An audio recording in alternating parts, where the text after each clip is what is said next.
Crímenes imperfectos, Australia.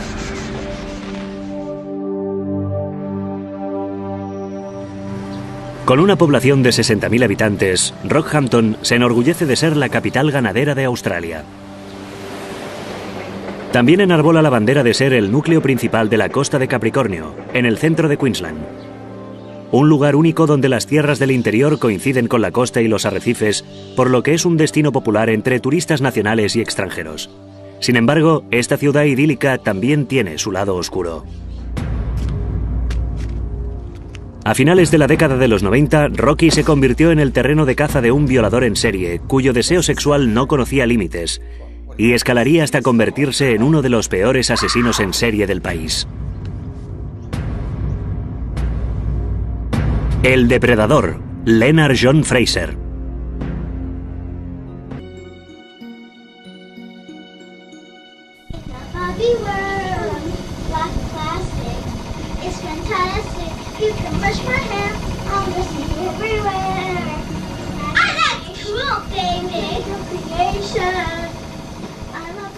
Oh, sí, cantaba muy bien. Supongo que a todas las niñas les gusta cantar, pero ella incluso grababa su voz para escucharla luego. Y cantaba todos los éxitos del momento, cantaba y bailaba.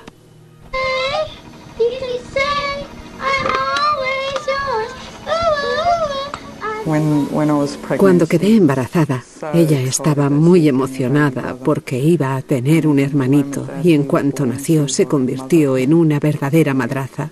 Me decía, mamá, tú quédate aquí sentada y yo lo haré todo. Lo hacía todo por él.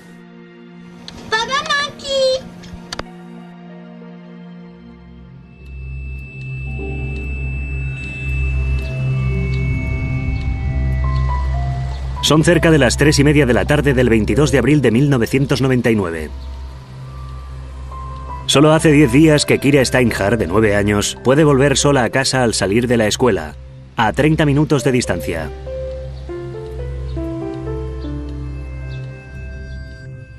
Kira solía ir en bicicleta, como los otros niños, pero su padrastro le ha dicho que es demasiado peligroso andar en bicicleta en medio del tráfico. También sabe que no debe hablar nunca con desconocidos bajo ninguna circunstancia. Al salir del colegio, Kira anda con una amiga hasta un kiosco de prensa cercano, donde las dos niñas siguen camino cada una por su lado.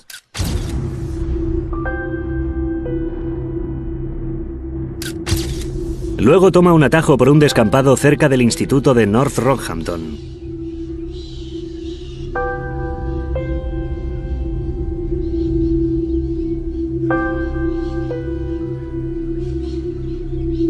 Unos vecinos están sentados en su veranda al otro lado de la calle y ven a Kira de camino a casa. Un hombre la sigue a unos 3 metros de distancia. Ahí está ese tipo, siguiendo otra vez a esa niña. Recuerdan haber visto el mismo hombre seguir a la niña el día anterior y suponen que debe ser su padre. Voy a poner agua a hervir.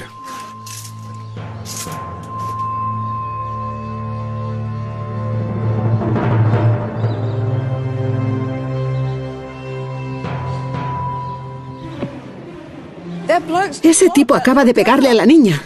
Pero entonces la testigo ve cómo el hombre ataca a la niña y distingue la camisa blanca del hombre subiendo y bajando en el lugar donde ha caído la niña. Yo no veo nada. Justo allí, allí mismo, están allí. ¿Estás segura? Están allí, les he visto. La tetera está pitando, ahora vuelvo. La mujer cree que está intentando violarla. Luego el hombre desaparece de su vista. Cariño, acaba de huir. La ha dejado en la hierba y ha huido. Iré a echar un vistazo.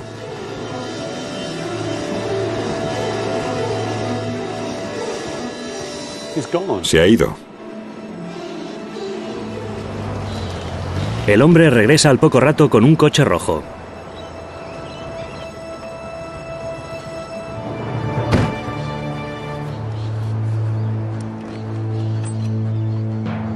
Envuelve a la niña con su camiseta, la mete en el maletero y se marcha de allí.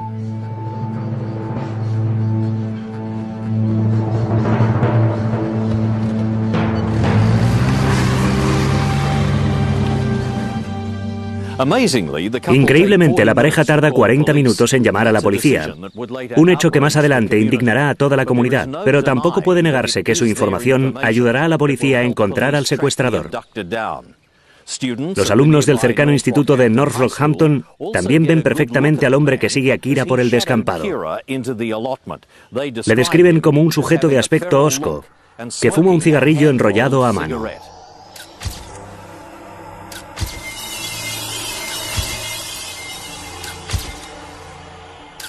Desde el principio de la investigación, es evidente que el secuestrador de Kira no se ha preocupado demasiado en no dejar rastros. La policía saca moldes de pisadas recientes y huellas de neumáticos encontradas en el lugar del crimen. Entré en comisaría y hablé con el detective Howe y otros agentes. Dijeron que la niña había sido secuestrada al salir de la escuela y que unos 20 o 30 minutos más tarde habían llamado unos vecinos para denunciarlo. Tenían una descripción del coche, empezaron a peinar la zona y se comunicó a los medios de comunicación que una niña había sido secuestrada. Y enseguida nos llegó una respuesta. De hecho, fue un funcionario de prisiones. Por la descripción del atacante, el funcionario de la cárcel de Rockhampton reconoce a un hombre que ha visto aquella tarde.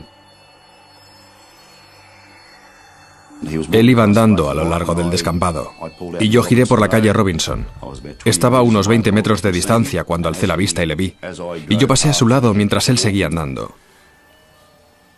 Yo le señalé con el dedo a través del parabrisas y él me miró. Inclinó la cabeza y me sonrió. Él siguió andando y yo le adelanté con el coche. También sabe el nombre del supuesto secuestrador y que tiene un coche rojo. El hombre ha pasado 20 de los últimos 22 años en la cárcel por delitos sexuales. Su nombre, Leonard John Fraser.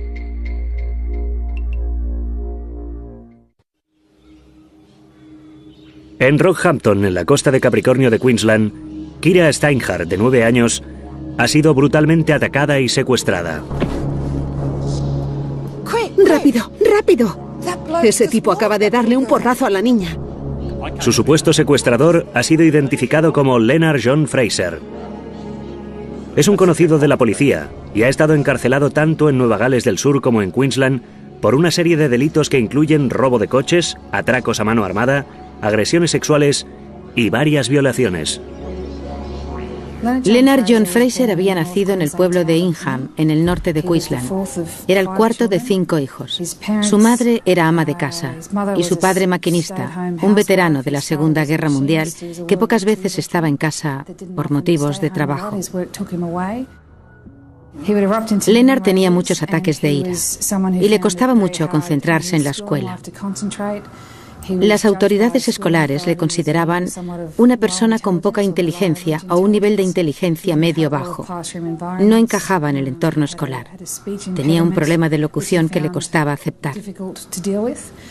Al acercarse a la adolescencia, hacia los 14 años probablemente, abandonó la escuela y sus padres le obligaron a encontrar trabajo. En aquella época vivían en Nueva Gales del Sur. Con 15 años fue recluido durante un año en el reformatorio de chicos de Gosford por haber robado. Fue allí donde aprendió a apoderarse de lo que deseaba. Si deseas algo, lo coges, y a menudo se trataba de sexo.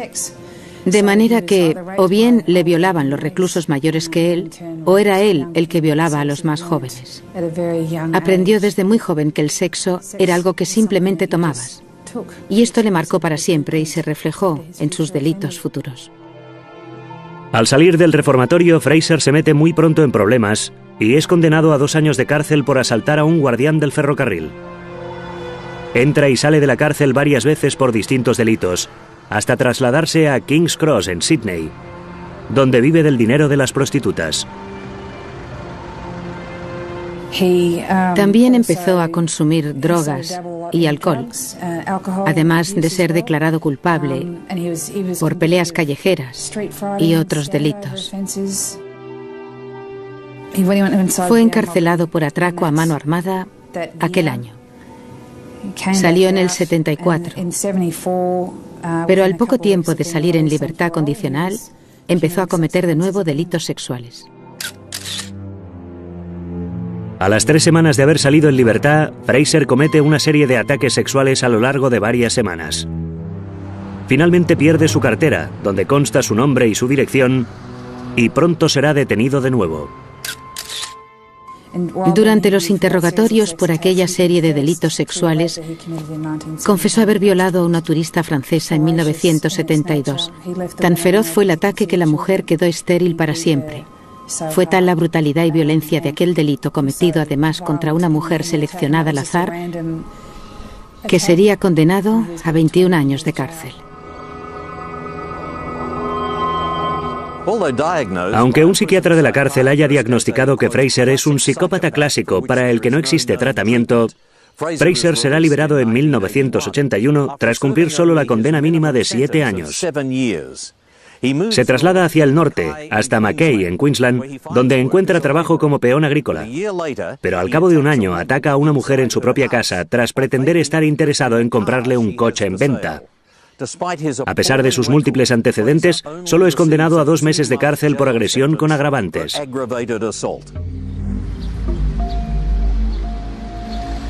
Allí conoció a una mujer llamada Pell Rigby, de la que se enamoró y con la que pronto estableció una relación. Tengo entendido que Pell ignoraba el pasado de Fraser, por lo que para él era como empezar de cero.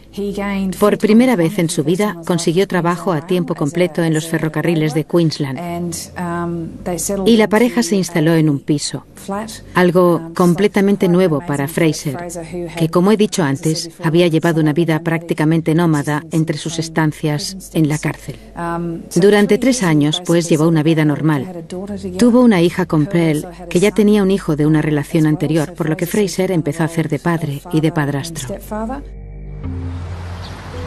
Pero en 1985, el depredador que Leonard Fraser llevaba dentro vuelve a manifestarse. Persigue durante varios días a una mujer de 21 años que pasea por una playa tranquila de Shoal Point, al norte de Mackay, y termina violándola brutalmente a plena luz del día. La policía pronto identifica al agresor. Al condenar a Fraser a 12 años de cárcel, el juez le describe como un peligro constante para la sociedad. Cumple su condena en la cárcel de Edgar Creek, en Rockhampton, donde se le conoce con el apodo de Lenny el Chiflado.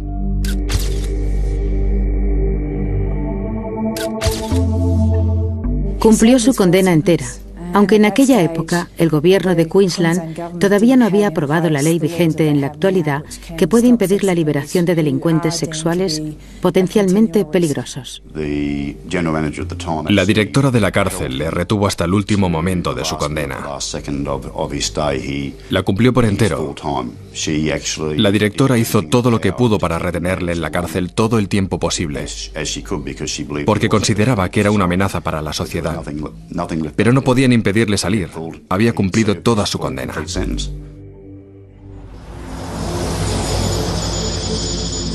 Tras salir en libertad, Fraser se trasladó a la localidad costera de Yeppoon, cerca de Mackay. En enero de 1997 se fue a vivir con una mujer enferma terminal, Marie. Cuando Marie se fue a Brisbane para recibir tratamiento oncológico, Fraser la siguió. De manera que Fraser se fue en autostop hasta Brisbane y fue a verla al hospital. Allí Marie le dijo que no iba a volver, que no le quedaba mucho tiempo de vida. Fraser la acompañó hasta una capilla. Allí Marie le dijo que no iba a volver, que no le quedaba mucho tiempo de vida. Fraser la acompañó hasta una capilla del hospital, donde la encerró y la violó. Violó a una moribunda y la dejó tirada. Marie murió poco después. Fraser se traslada entonces a Mount Morgan, un pequeño pueblo minero cerca de Rockhampton, donde pronto entrará en conflicto con la policía local. Estaba patrullando con un joven agente y, de repente, ese tipo fornido, lleno de tatuajes, nos para y mete la cabeza por mi ventanilla. Nos dice que se llama Leonard Fraser y pregunta: ¿y qué tal las mujeres por aquí? Al regresar a comisaría investigamos un poco y me quedé completamente anonadado. Me parecía increíble que una persona con un historial delictivo como el suyo pudiera andar libre por las calles. Un delincuente reincidente, lo que es más, un criminal violento. Entonces supe que tendríamos problemas. Se dedicó a buscar víctimas entre las mujeres discapacitadas. Las perseguía, conseguía salir con ellas durante un tiempo y finalmente las violaba. De hecho, fueron los propios habitantes del pueblo quienes le expulsaron de allí. Le atacaron y le echaron literalmente del pueblo. Incluso introdujo droga en la bebida de una chica, una joven del pueblo, y había intentado llevársela a rastras del pub local.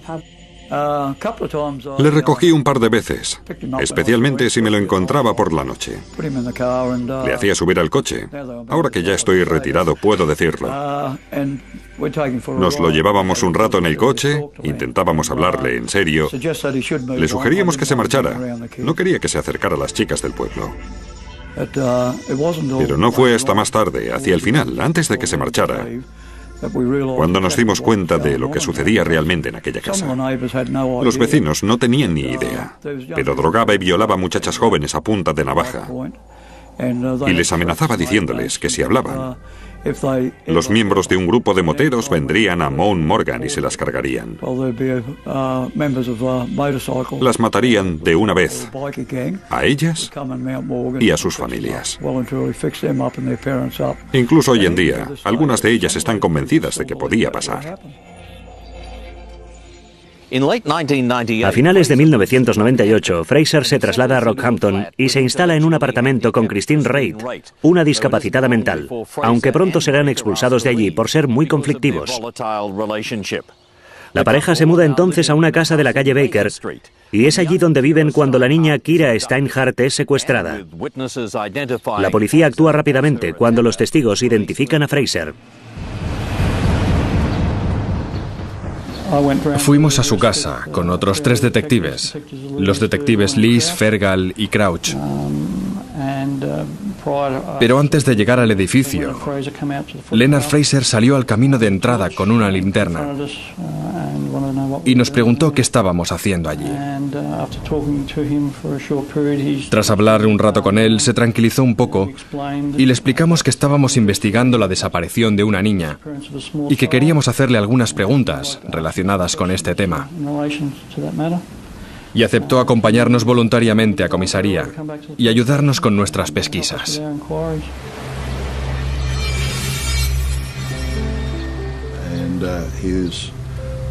Negó categóricamente tener nada que ver con el caso, pero su posible culpabilidad estaba demasiado clara para la policía y encajaba tan bien con la descripción del atacante y la descripción de su coche, que ordené a los agentes que le detuvieran y le acusaran del secuestro de la niña. Aquella noche llamé por teléfono al sargento Darren Lees y le pregunté si habían encontrado a mi hija. Él me informó educadamente que habían encontrado a alguien que quizás supiera su paradero. Entonces creí que recuperaría a mi hija aquella noche o al día siguiente. Pero al día siguiente no pasó nada. Cada día era un verdadero infierno. Se inventó un personaje ficticio llamado Squeaky para despistar a la policía y declaró haber prestado su coche a ese tipo. Christine Reid, sin embargo, cuenta a la policía una historia muy distinta. Hacia las 4:30 de la tarde, Fraser se la había llevado a dar un paseo en coche más allá de los campos de fútbol del pueblo, cerca del hipódromo de Callahan, por un camino de tierra. Durante el interrogatorio, la mujer pudo darnos cierta información.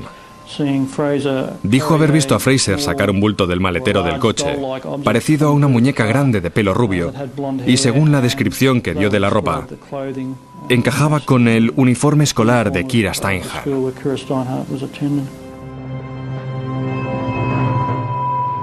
Con la información de Christine, la policía espera encontrar el cuerpo de Kira y sale en su búsqueda. Pero los inspectores todavía ignoran todo lo que la investigación está a punto de revelarles. Los niños han expresado sus sentimientos, aunque algunos son muy pequeños para entender lo sucedido. Pocos días después de la desaparición de Kira, cuando pasábamos por la calle donde está el terreno baldío donde desapareció, había siempre 1 o 2 flores en la cerca. Pero cada día que pasaba, la cerca estaba más llena de flores, con más ositos de peluche, postales, cruces, fotos. Y cuando empezaba a llover, los servicios de emergencia lo cubrían todo con una lona para protegerlo. Y cada vez había más cosas. La policía puso inmediatamente en marcha la operación Cuidado y emite un llamamiento público en demanda de cualquier información sobre la desaparición de Kira y sobre Leonard Fraser. Al mismo tiempo, un nutrido grupo formado por agentes de policía, servicios de emergencia y personal del ejército se dispone a peinar toda la zona alrededor del hipódromo y los campos de Callahan. Aunque la novia de Fraser, Christine, haya mostrado a la policía el lugar donde el hombre ha dejado supuestamente su bulto, y aunque se lleve a cabo uno de los operativos de búsqueda por tierra, mar y aire más importantes del estado, el resultado es negativo.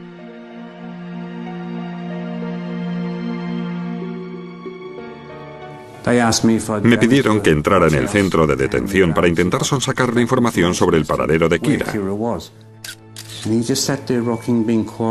Le encontré allí sentado, meciéndose, y durante un par de minutos se quedó callado, algo que me inquietó un poco. Parecía estar cobrando impulso, y por un momento pensé que iba a atacarme, pero dijo, lo único que recuerdo es estar allí inclinado sobre ella así. Y yo le pregunté, ¿le golpeaste? Y me contestó, creo que sí. Le pregunté entonces, ¿estás bien? Y él se calló. Fraser estuvo detenido 13 días. 13 días antes de contar al detective Howe dónde estaba el cuerpo de la niña la 13ª noche. Supongo que lo hizo porque creía que después de cierto tiempo se perdían las pruebas de ADN que demostrarían que la había atacado sexualmente. Creo que por eso confesó y llevó a la policía hasta el lugar donde había dejado el cadáver. Mientras íbamos andando por el camino, le pregunté cómo íbamos a encontrar a la niña. Y él me contó que cuando escondía un cadáver, siempre lo apoyaba contra un árbol y lo cubría de hierba. Luego se incorporaba y escudriñaba los alrededores para asegurarse de que nadie pudiera verlo. La había dejado tumbada de espaldas, medio desnuda y con una rodilla doblada. Y al parecer, también le había cortado el cuello. Presentaba una horrenda herida alrededor del mismo. Estaba en el cauce seco de un riachuelo, apoyada contra un árbol, tal como me lo había descrito. Estaba cubierta con el jersey de su uniforme, pero era la única prenda que llevaba encima. La policía ha registrado un cauce seco a unos 60 metros de la carretera en el lugar señalado. Los investigadores pronto comprenden por qué no han encontrado el cuerpo de Kira en el lugar indicado por Christine junto al hipódromo. Fraser había pretendido deshacerse del cuerpo delante de Christine como estrategia destinada a despistar a los investigadores. A pesar de su limitada inteligencia, Fraser había leído muchas novelas policíacas y hablado con muchos criminales, y sabía que después de 15 días, cualquier resto de ADN en su semen, por ejemplo, estaría destruido por los elementos, y por lo tanto, creía que así no se le podría vincular con el crimen.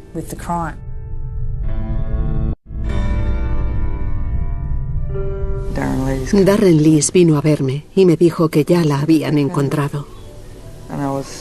Yo me emocioné tanto porque creía que estaba viva y en el hospital, y le dije, bueno, pues vamos ya. ¿Por qué no nos vamos ya? No puedes ir. Ya no está con nosotros. Y no me dejaron verla, ni identificarla.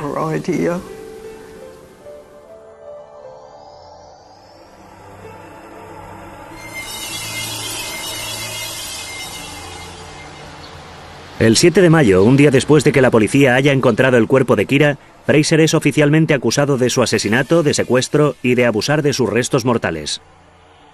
Las pruebas forenses empiezan a acumularse. La sangre de Kira Steinhardt aparece en un cuchillo que pertenece a Fraser y se encuentran cabellos de la niña en el maletero de su coche, en la puerta trasera, el volante y otros 10 lugares por lo menos. Las huellas de neumáticos encontradas en el lugar del secuestro también encajan con las del coche rojo. En total se reunirán 340 pruebas forenses. A pesar de todo, Fraser afirma que no recuerda el incidente, que tiene una laguna. Niega haber desnudado a Kira y mucho menos haberla violado. Y dice haberla dejado completamente vestida.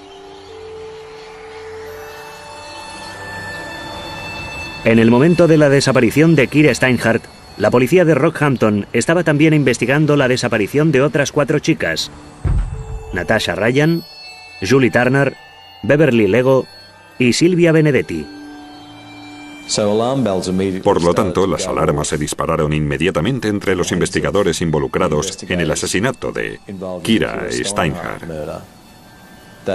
sospechando que Leonard Fraser quizá tuviera también algo que ver en la desaparición de estas otras muchachas en Rockhampton y alrededores. Eran investigaciones independientes, por separado, pero también empezaron a estudiarlo todo bajo la misma perspectiva, para ver si encontraban algún denominador común, algún vínculo entre todos estos casos.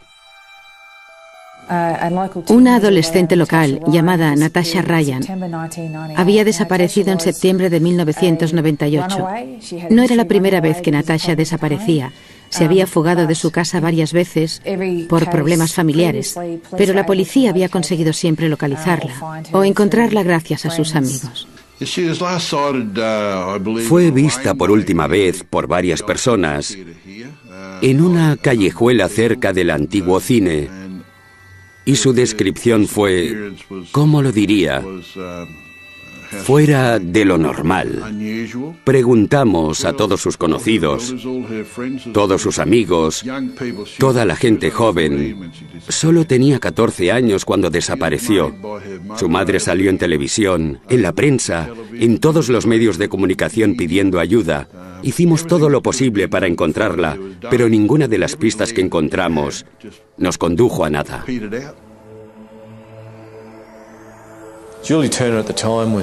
En aquella época, Julie Turner tenía problemas con su pareja de hecho. Y aquella noche en particular, el 27 de diciembre de 1999, había salido a bailar con un grupo de amigos. Había ido a un local nocturno de Rockhampton. Se marchó del club nocturno en la madrugada del 28 de diciembre. Había estado bebiendo y empezó a andar de camino a casa. No tenía suficiente dinero para coger un taxi, por lo que decidió marcharse a casa andando, sola. Sé que a mi mamá le encantaba divertirse, le encantaba estar con gente, le encantaba entretener, hacer bromas, tocar música, bailar. Sé que a mi mamá le encantaba divertirse, le encantaba estar con gente, le encantaba entretener, hacer bromas, tocar música, bailar. Siempre estaba intentando provocarme y armar lío cuando yo era joven. Y yo hacía lo mismo con ella. Era una persona muy campechana que quería pasárselo bien y disfrutar de la vida. Mamá siempre me llamaba por teléfono, aunque solo fuera para hablar con los niños. Y yo sabía que había pasado algo realmente grave, aunque todo el mundo me dijera, es típico de tu madre largarse de esta forma. Y yo les decía, no es cierto. Ella no sería capaz de marcharse sin llamarme ni nada parecido. Buscamos por todas partes, investigamos sus cuentas bancarias, pero se había simplemente esfumado de la faz de la tierra. Beverly Lego era una mujer que también estaba viviendo una relación sentimental deteriorada. Solía vivir en una antigua localidad minera llamada Mount Morgan, cerca de Rockhampton. Pero en los primeros meses de 1999 se mudó a la ciudad. Leonard Fraser conocía a Beverly Lego. También él había vivido en Mount Morgan, cerca de la residencia de la joven, de manera que se conocían. Por otra parte, pudimos averiguar que Beverly fue vista por última vez con vida el 1 de marzo de 1999 delante del Banco de Queensland en Rockhampton. Silvia Benedetti fue vista por última vez el 18 de abril de 1999. Tenía a la sazón 19 años. Y también ella tenía una relación con un hombre en la zona de Rockhampton.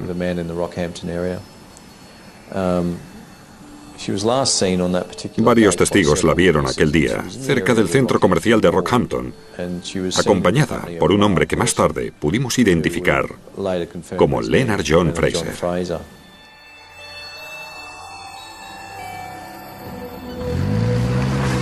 Las pruebas forenses recogidas en el coche de Fraser revelan sangre y ADN que no pertenece tan solo a Kira Steinhardt, sino a otra mujer, Silvia Benedetti. La policía muestra una foto de la joven a Christine Reid, que la identifica como una conocida de Fraser.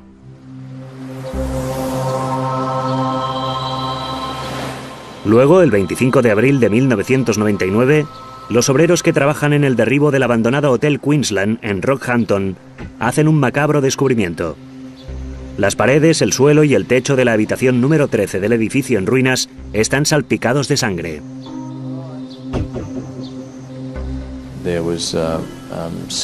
Había grandes manchas de sangre con el ADN de Silvia.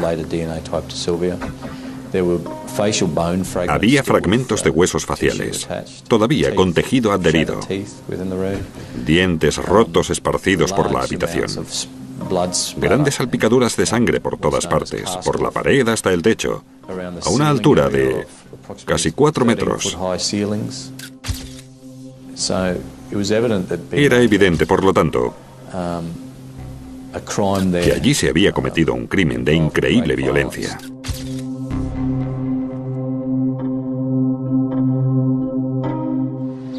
Mientras permanece en prisión preventiva por el asesinato de Kira, Fraser se encuentra con Alan Quinn, un antiguo compañero de celda de la cárcel Parramatta de Sydney. En esos momentos, Fraser ya es consciente de que hay suficientes pruebas para culparle del asesinato de Kira y cuenta a Quinn que está pensando en alegar enajenación mental para obtener una condena reducida en una institución psiquiátrica. También menciona que sabe lo que ha pasado a las otras mujeres desaparecidas, pero niega estar involucrado en ello. Seguramente Fraser se sintió un poco protegido en su compañía.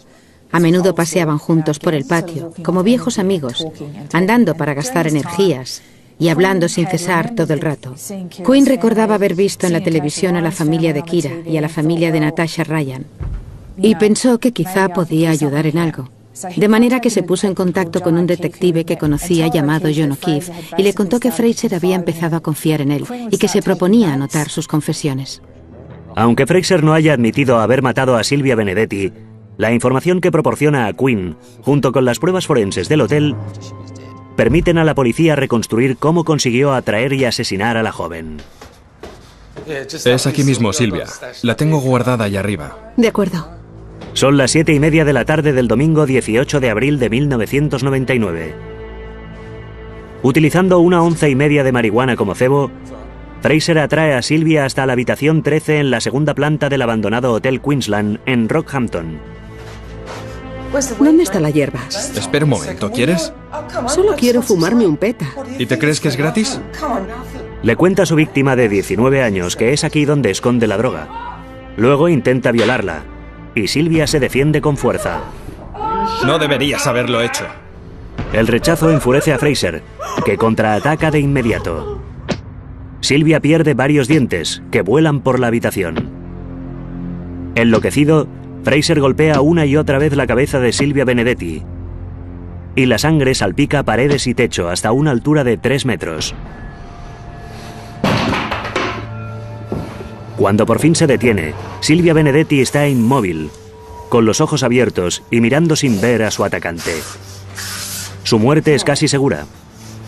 Y es entonces cuando Fraser viola el cuerpo inerte de Silvia.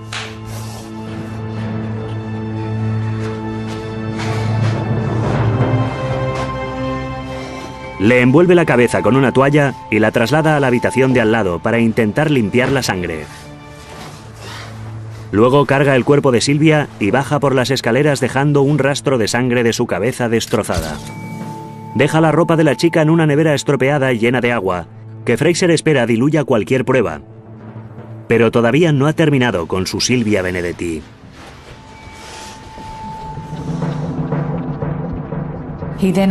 Luego hizo algo que sé que sonará horrible, pero en realidad lo que hizo fue dejarla desangrarse, como si fuera un animal en el matadero.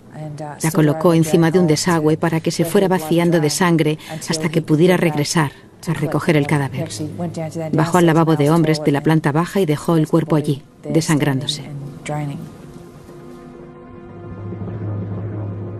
3 días más tarde, Fraser descubre que el Hotel Queensland está a punto de ser derribado y regresa para recuperar el cadáver. Cuando lo mete en el maletero del coche, la cabeza de Silvia se atasca con la bisagra y deja un rastro de sangre. La policía también encuentra sangre en el asiento trasero, detrás del asiento del conductor, en el borde de la puerta y en el apoyabrazos. El ADN de Silvia también aparecerá en el papel de fumar que Fraser lleva en la guantera, algo que sugiere que se fumó un cigarro justo después del asesinato, antes de que la sangre se secara. En cuanto la policía empieza a interrogar a Fraser acerca de Silvia Benedetti, este acusa a Quinn de haberle delatado y se enemista con él. La información que Quinn ha proporcionado a la policía será solo el principio de una larga y exhaustiva investigación sobre la desaparición de Natasha Ryan, Julie Turner y Beverly Lego.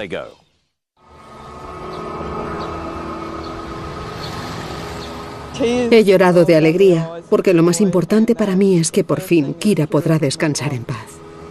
En septiembre del 2000, el Tribunal Supremo de Brisbane declara a Leonard John Fraser culpable de secuestrar y asesinar a Kira Steinhardt. El juez le describe como un depredador sexual de la peor calaña y le condena a cadena perpetua, sin posibilidad de libertad condicional. De regreso en la cárcel, Fraser vuelve a coincidir con Alan Quinn y parece haberle perdonado por haberle delatado, de modo que reanudan su amistad. Un día se encontraron en la cocina de la cárcel.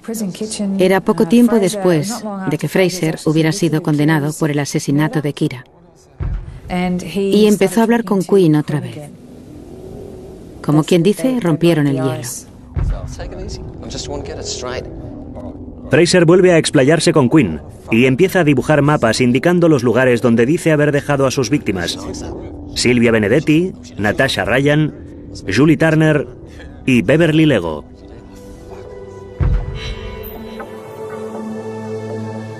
Fraser dibujaba mapas correctos y erróneos, es decir, seguía intentando despistar dando información que no era cierta, pero que podía serlo. Quinn le convenció de que entregara los mapas a la policía, que montara una estrategia basada en su supuesta enajenación mental. Alan Quinn pasa la información al detective O'Keefe.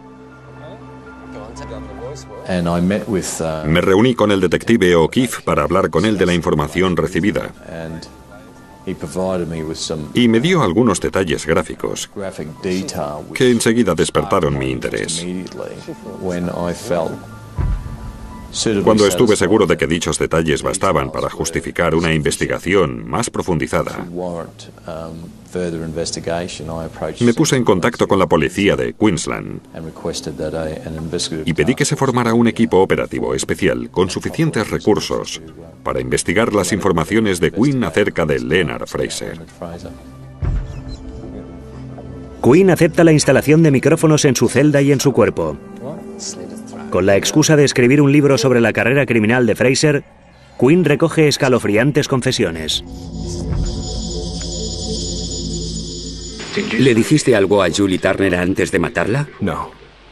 ¿Y nadie pudo oírte? No. ¿No le dijiste nada? No. Bueno, me has dicho que nadie te había visto desde el puente, ¿verdad? Pero lo que quiero decir es que si le hubieras dicho algo, alguien podía estar entre las sombras y podía haberte oído. Es verdad. Pero no había nadie. No le dije nada, joder. Si alguien me hubiera oído, habría dicho algo. Habría ido a la pasma. O sea, te acercaste y la mataste. No pienso decir nada más. Como quieras. Pues eso. ¿Has visto a Richard? No, está en la cárcel, ¿sabes? ¿Por qué le han pillado? Cantidad de cosas distintas. ¿Y cómo crees que murió Beverly Lego? Me parece que ya te lo dije anoche. Claro. Le puse la mano encima, en la pierna. Y entonces, no sé, quiso pegarme. Ya. Y entonces le di su merecido. Cuando me di cuenta de lo que había pasado, supe que tenía que deshacerme del cadáver de alguna forma. Interrogado entonces por los inspectores de la Brigada de Homicidios, Fraser les sorprende con una oferta. Sucedió el 21 de diciembre de 2000. Leonard Fraser aceptó ser trasladado del centro penitenciario y viajar conmigo y mis colegas en avión hasta la zona de Rockhampton, con la intención de mostrarnos algunos lugares en concreto. Fraser conduce a la policía hasta el lugar donde están los restos de Julie Turner, Beverly Lego y Silvia Benedetti. Pronto sabrán que Fraser ha visitado varias veces los escenarios de sus crímenes.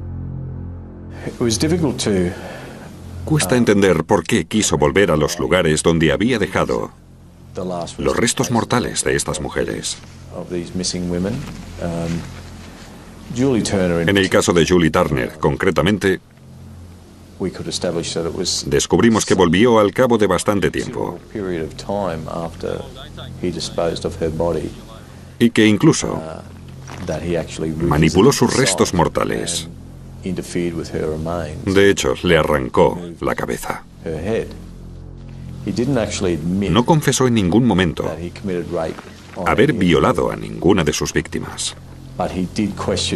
Pero preguntó varias veces a Quinn cuánto tardan en disiparse las pruebas de ADN. Y todos los cadáveres aparecieron desnudos. O sea que me parece razonable suponer que Fraser violó a todas. Suponer que Fraser violó a todas sus víctimas, antes o después de asesinarlas.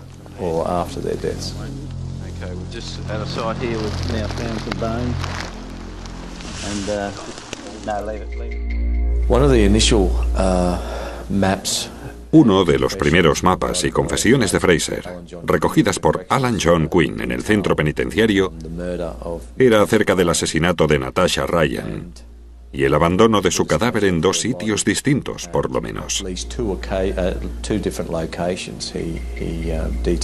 Aunque no hubiéramos encontrado el cadáver, Fraser había confesado de viva voz haberla asesinado. Testigos independientes dijeron haberles visto juntos. Finalmente se decidió presentar cargos contra Leonard Fraser por este asesinato sin haber encontrado los restos. A pesar del creciente cúmulo de pruebas en su contra, Fraser cree tener la astucia suficiente para evadir sus responsabilidades. Cuando Fraser se dio cuenta de que la excusa de su enajenación mental no iba a funcionar, recurrió de nuevo a su alter ego Squeaky, afirmando básicamente que se había visto obligado a ayudarle cuando se deshizo de los cadáveres y que por eso sabía dónde estaban y podía indicar a la policía dónde encontrarlos. Dijo también que iba a publicar un comunicado de prensa para atrapar a Squeaky, pero al hacerlo, en realidad se inculpó a sí mismo, puesto que dio información que solo podía tener el asesino. De manera que le salió el tiro por la culata al revelar estos detalles tan íntimos para culpar a Squeaky. Pudimos demostrar que Fraser conocía el lugar exacto donde se habían producido los asesinatos y que pudo describir la ropa, los sostenes que llevaban las víctimas. Por ejemplo, sabía que Beverly Lego llevaba su ropa interior negra alrededor del cuello. Todos estos detalles solo podía conocerlos el asesino.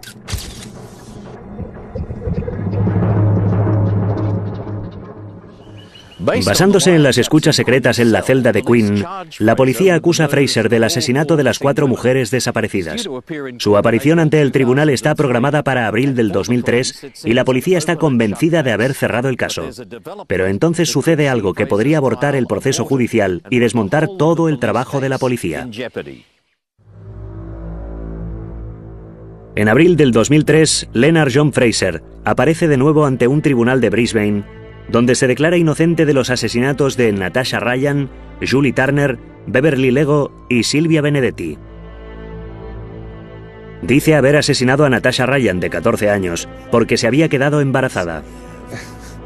El tribunal escucha la confesión de Fraser, que admite haber apuñalado a la joven y haberse deshecho de su cadáver en una finca de Rockhampton, aunque no se encuentra nunca.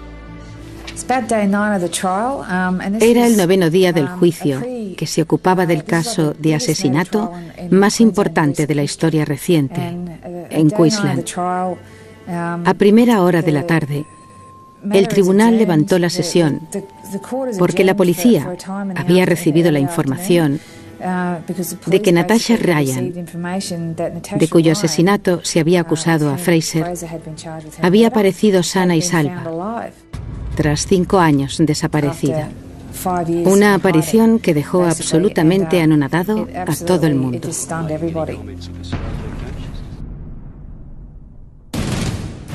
Esta tarde sus padres han confirmado su identidad. Por supuesto, su familia está muy aliviada de saber que está sana y salva. Su madre ya la ha visto y su padre ha hablado con ella por teléfono. Inmediatamente, Fraser es exculpado del asesinato de Natasha Ryan. Tras vender su historia a los medios de comunicación, Natasha Ryan declara ante el tribunal que no había visto a Leonard John Fraser en su vida. Y que, tras una discusión con un profesor, había decidido escapar y refugiarse en casa de su novio, donde había estado desde entonces. El juez Ambrose tardará 4 días en decidir que el proceso debe seguir adelante para juzgar al acusado de los demás cargos. El juicio se reanuda el 15 de abril del 2003, con Alan Quinn como testigo de cargo estelar.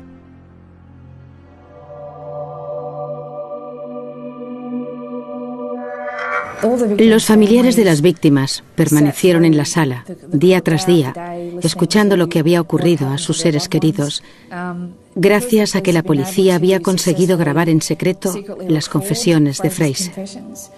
Y ahora ellos estaban allí sentados mientras el asesino se jactaba, se reía de las atrocidades que había cometido. Era realmente horrible. Pero yo quería seguir escuchando porque quería conocer toda la verdad.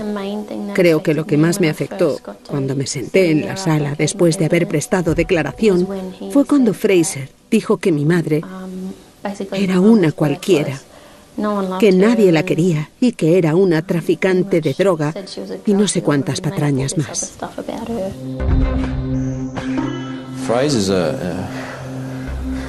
Fraser era una persona muy especial, con un temperamento muy voluble.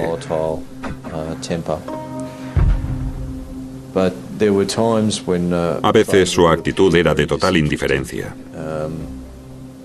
No escuchaba siquiera las pruebas presentadas en su contra. En otros momentos estaba muy agresivo, muy hostil, especialmente durante la declaración de Alan Quinn, su antiguo compañero de celda. Estaba muy agresivo, allí sentado muy erguido en el banquillo, intentando captar la mirada de Quinn. En otras sesiones anteriores había visto a Fraser toqueteándose los pies, tomándoselo todo de una forma muy despreocupada. Esta vez estaba allí sentado, muy quieto, vestido con la misma ropa cada día, pantalones blancos, camisa blanca, zapatos blancos. Creo que incluso fingió un ataque cardíaco, supongo que para suscitar algo de simpatía. El jurado deliberará durante poco más de un día.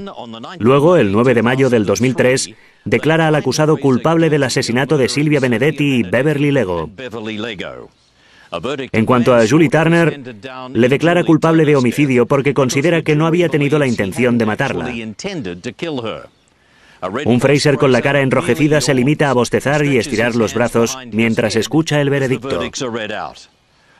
El 13 de junio del 2003, el juez Brian Ambrose le condena a 3 cadenas perpetuas y describe a Fraser como un psicópata sin posibilidad de rehabilitación.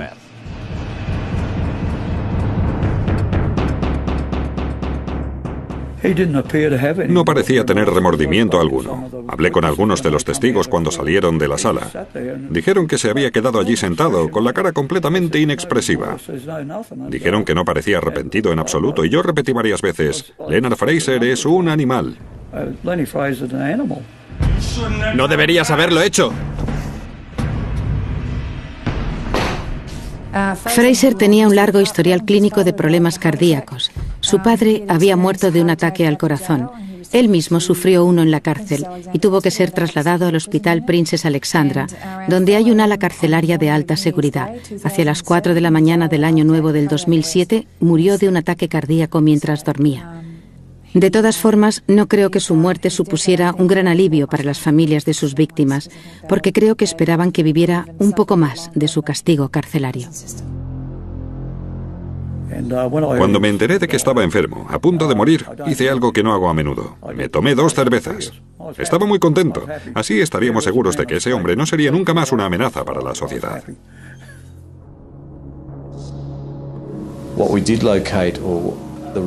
Cuando registramos el domicilio de Fraser en abril de 1999, encontramos, o más bien los detectives de Rockhampton encontraron, 3 colas de caballo de cabellos humanos de distintos colores.